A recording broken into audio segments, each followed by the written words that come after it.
தமிழ் சொந்தங்களுக்கு வணக்கம். இந்த வீடியோவில் நம்ம எதை பற்றி பார்க்க போகிறோம் அப்படின்னு கேட்டால், நிறைய பேர் நான் பிறந்ததுலேருந்து கஷ்டப்படுறேன், பிறந்ததுலேருந்து வறுமை தான் அதிகமாக இருக்குது என் வாழ்க்கையில், இதிலிருந்து மீள்வது எப்படி அப்படின்னு கேட்டிருப்பாங்க.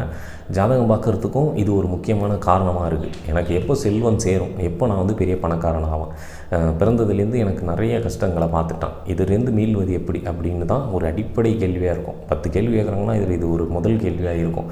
பெரும்பாலான நபர்கள் இந்த மாதிரியான நிலையில் தான் இருக்காங்க.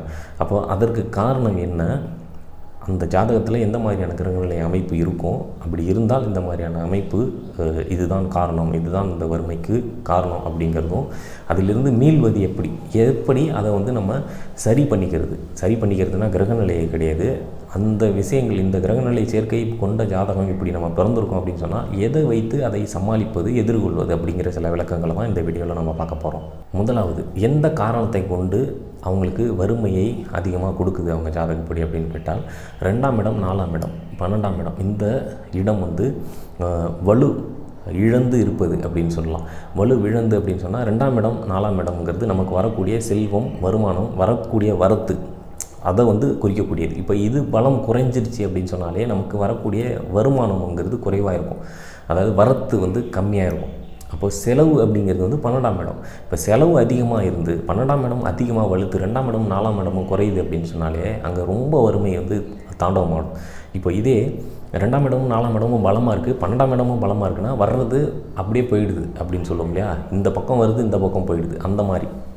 இப்போது 2ஆம் இடமும் 4ஆம் இடமும் பலமாக இருக்குது, 12ஆம் இடம் வலு குறைஞ்சிருக்கு அப்படின்னு சொன்னால் வர்றது தங்கும் அப்படின்னு அர்த்தம். இப்போ 3 வகையாக பிரிச்சிருப்பேன். இந்த மாதிரியான அமைப்பில் ஏதோ ஒன்று தான் நீங்கள் இருப்பீங்க.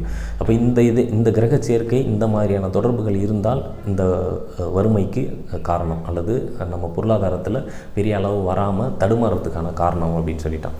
இப்போ இதில் எந்த மாதிரியான அமைப்பு இருந்தால் இது நமக்கு இதுலேருந்து மீண்டு வரலாம் அப்படின்னு சொன்னால், ஏதோ அதில் ஒரு க்ளூ இருக்கும். இப்போ ஒரு பூட்டு தயாரிக்கிறான்னா சாவியோட சேர்த்து தான் தயாரிப்பான் அப்படின்னு சொல்லுவாங்க இல்லையா, அதேமாதிரி ஒரு விஷயம் நமக்கு கெடுதல் நடக்குதுன்னா அங்கே தான் அதிலிருந்து மீண்டு வரக்கூடிய நன்மையான பாதையும் இருக்கும். அதை நம்ம எப்படி தேர்ந்தெடுக்கிறோம், எந்த நேரத்தில் தேர்ந்தெடுக்கிறோங்கிறது தான் நம்மளுடைய வாழ்க்கையில் வெற்றியின் சூட்சமம். வெற்றி அப்படிங்கிறத விட மன மகிழ்ச்சியான ஒரு வாழ்க்கையை நம்ம எப்படி தேர்ந்தெடுக்கிறோம் அப்படிங்கிறதுக்கான ஒரு விஷயமாக நான் பார்க்குறேன். அப்படி 6ஆம் அதிபதியும் 10ஆம் அதிபதியும் உங்கள் ஜாதகத்தில் வலுப்பெற்று அமர்ந்திருக்கு அப்படின்னு வச்சுப்போம். 6ஆம் இடம் அப்படின்னு சொல்கிறது என்ன, 6ஆம் இடம்ங்கிறது இன்னொருத்தவங்களுக்கு நம்ம கட்டுப்பட்டு வேலை பார்க்குறது, அடிமை தொழில் அப்படின்னு கூட சொல்லிடலாம் ஒரே வார்த்தையில். 10ஆம் இடம்ங்கிறது நம்மளுடைய சுய கௌரவம், அந்தஸ்து, கர்ம ஸ்தானம். அப்போது இந்த இடம் வலுப்பெற்றிருக்கு அப்படின்னு சொன்னாலே இப்போ நான் சொன்ன விஷயங்கள்லாம் மோசமாக இருந்தாலும் மீண்டு வரக்கூடிய தன்மை இருக்கும்.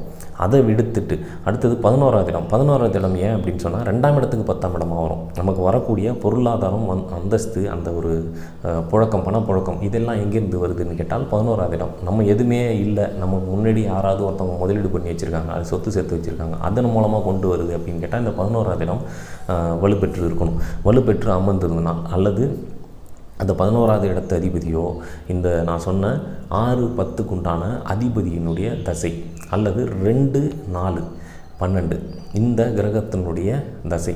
இப்போ குறிப்பாக திருப்பி நான் ரிப்பீட் பண்ணுறேன், அதாவது 4, 6, 10, 11 இந்த வீட்டின் அதிபதி தசை நடப்பில் இருந்ததுனால், அல்லது இந்த 4, 6, 10, 11ஆம் அதிபதியோட சேர்க்கை பெற்றிருக்கக்கூடிய வேறு ஏதாவது ஒரு கிரகத்தினுடைய தசை நடந்ததுனாலும் இதிலிருந்து மீண்டு வரக்கூடிய சாத்தியம் இருக்குது அப்படிங்கிறது அடுத்த ஸ்டெப்பு. அதாவது அதுக்கு ஒரு வாய்ப்பு இருக்குது அப்படின்னு சொல்லுவோம் இல்லையா, வாய்ப்பே இல்லைன்னா முன்னேற முடியாது. அப்போது அந்த வாய்ப்பு இருக்குது அப்படிங்கிறதுக்கு இந்த கிரக சேர்க்கை கொண்ட மகாதசை நடப்பில் இருந்ததுனால் உங்களுக்கு அதுக்கான சாத்தியம் இருக்குது அப்படின்னு சொல்லியாச்சு. இப்போ இதிலிருந்து மீள்வது எப்படி அப்படின்னு சொன்னால், அந்த பாவம்னு ஒன்று இருக்கும். இப்போ பாவபலம் அப்படின்னு சொல்லுவோம். பாவபலம் அப்படின்னு சொன்னால் உங்கள் ஜாதகத்தில் 12 பாவம் இருக்கும், அதாவது 12 வீடு இருக்கும் இல்லையா, அந்த 12 வீடில் பல பாவங்கள் உயர்ந்தும், அதாவது பலம் பெற்றும், பல பாவங்கள் பலம் குறைந்தும். அதில் எந்த பாவம் அதிகமாக பலம் பெற்று இருக்குது அப்படின்னு சொல்லிட்டு பார்த்து அந்த பாவத்தின் பலன்களை நம்ம எடுத்துக்கணும், பலமாக நினச்சி அதை யூஸ் பண்ணணும்.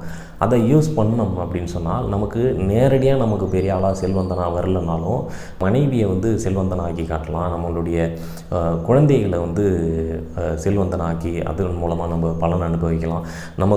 நமக்கு வந்து ஒரு கூட்டு தொழில் ஒரு பண்ணக்கூடிய ஒரு அமைப்பு இருந்ததுனால் அந்த பலனை வைத்து நம்ம வந்து அதிலிருந்து பலன் எடுக்கலாம். இப்படி சில விஷயங்கள் சூட்சமான விஷயங்கள் இருக்குது. நம்ம 12 பாவம் அப்படின்னு சொன்னால் அதில் எந்த பாவம் அதிக பலம் பெறுது அந்த பாவத்தினுடைய விஷயங்களை எடுத்து அதன் மூலமாக நம்ம வந்து பலன் எடுக்கலாம். உதாரணத்துக்கு இப்போ 6ஆம் இடம் பலமாக இருக்குது, 6ஆம் பாவம் வலுத்துருக்குன்னா நம்ம கடைசி வரைக்கும் வேலை போயிட்டு தான் இருக்கணும்.